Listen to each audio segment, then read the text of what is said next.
Bom dia! Que Jesus te abençoe! No áudio passado, nós vimos que Paulo chegou a Atenas.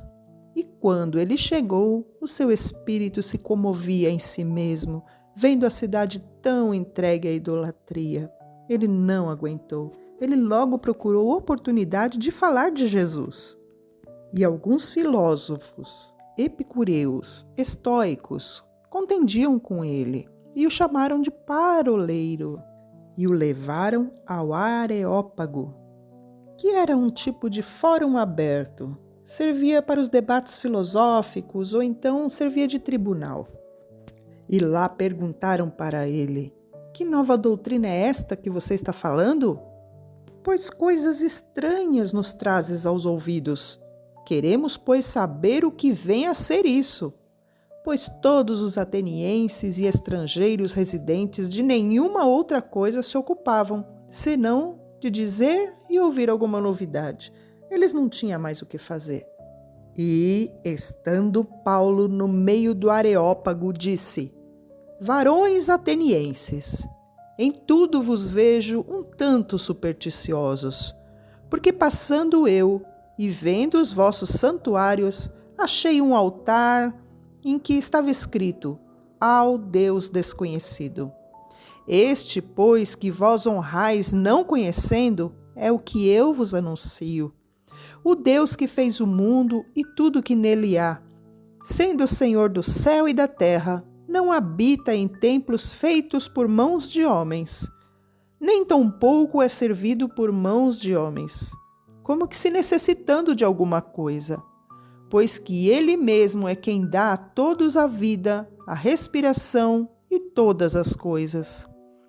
De um só fez toda a geração dos homens para habitar sobre toda a face da terra, determinando os tempos já dantes ordenados e os limites para a sua habitação, para que buscassem ao Senhor, se, porventura, tateando o pudessem achar, ainda que não está longe de cada um de nós, porque nele vivemos e nos movemos, e existimos, como também alguns de vossos poetas disseram, pois somos também a sua geração.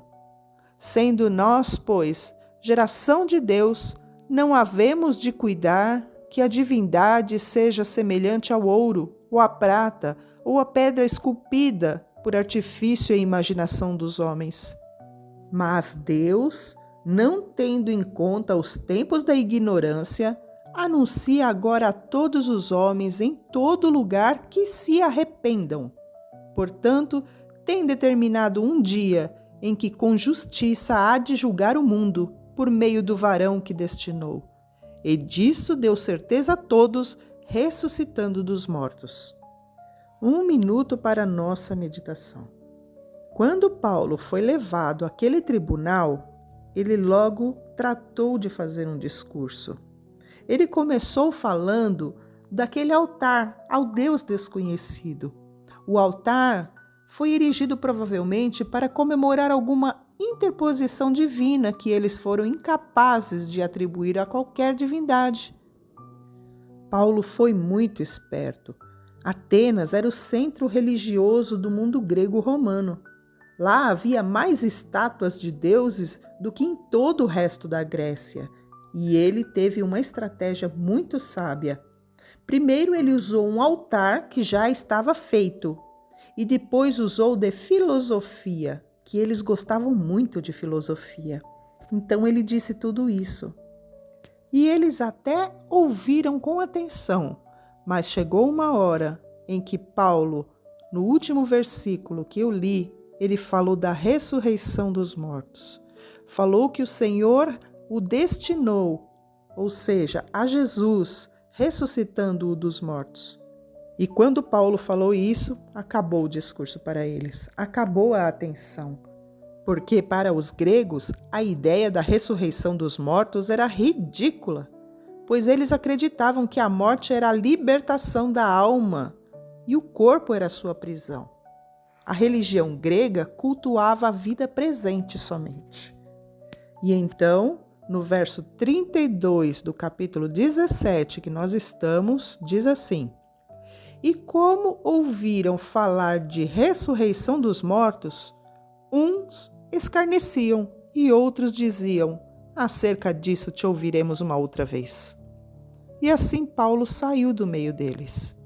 Todavia, chegando alguns varões a ele, creram, entre os quais estava Dionísio, o Areopagita, e a sua mulher por nome Damaris, ou Dâmaris, e com eles outros ainda. Esse Dionísio Areopagita, ele era membro do tribunal do Areópago. Nem sempre nós veremos os frutos da nossa pregação. Corremos até o risco de ouvir zombarias e blasfêmias no lugar do glória a Deus. Mas não podemos deixar que esse tipo de coisa nos desanime. Apenas nós plantamos a semente, mas quem dá o crescimento é o Senhor. Amém?